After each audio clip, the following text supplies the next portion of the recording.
Hey guys, we're going to cover the butterfly knife today and how to use it in self-defense situations. First of all, before we get started, understand there are a couple states where butterfly knives are illegal.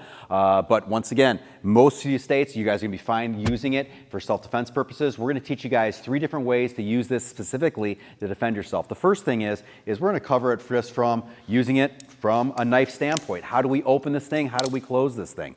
There's 2 different grips I'm going to teach you guys. I'm going to teach you guys a positive grip and also a negative grip opening.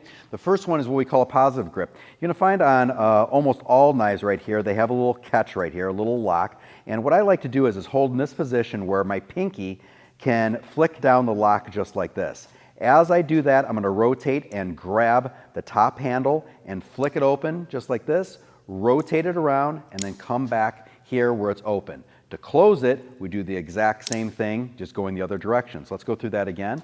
I'm going to undo the lock with the pinky. I'm going to flick it open, rotate, and then come back, and then I can lock it if I want to right here. To close it, I just do the exact opposite. I'm going to go through it one more time.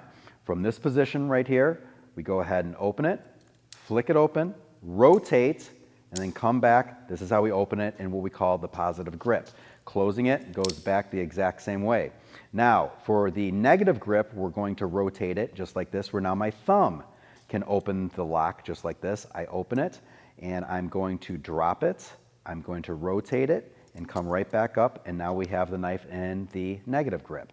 To close it, we do the exact same thing, just back just like such.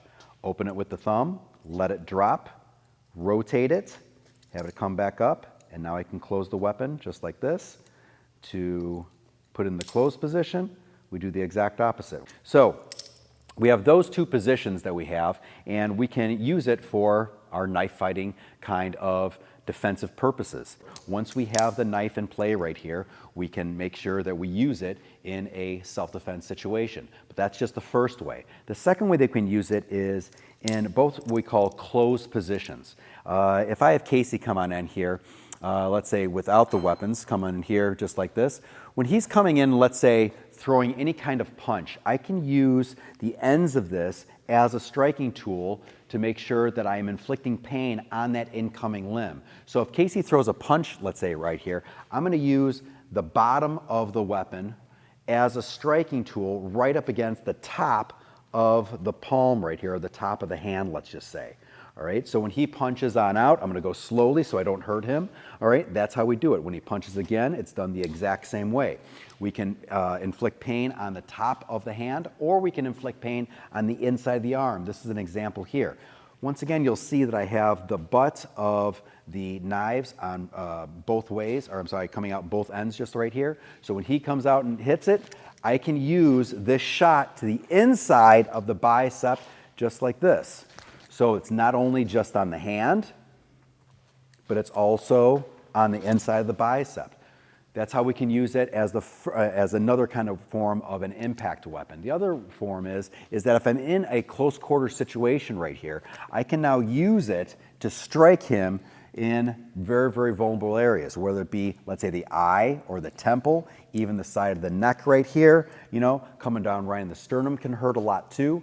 My point is that we can use this as an impact tool within this close quarter situation.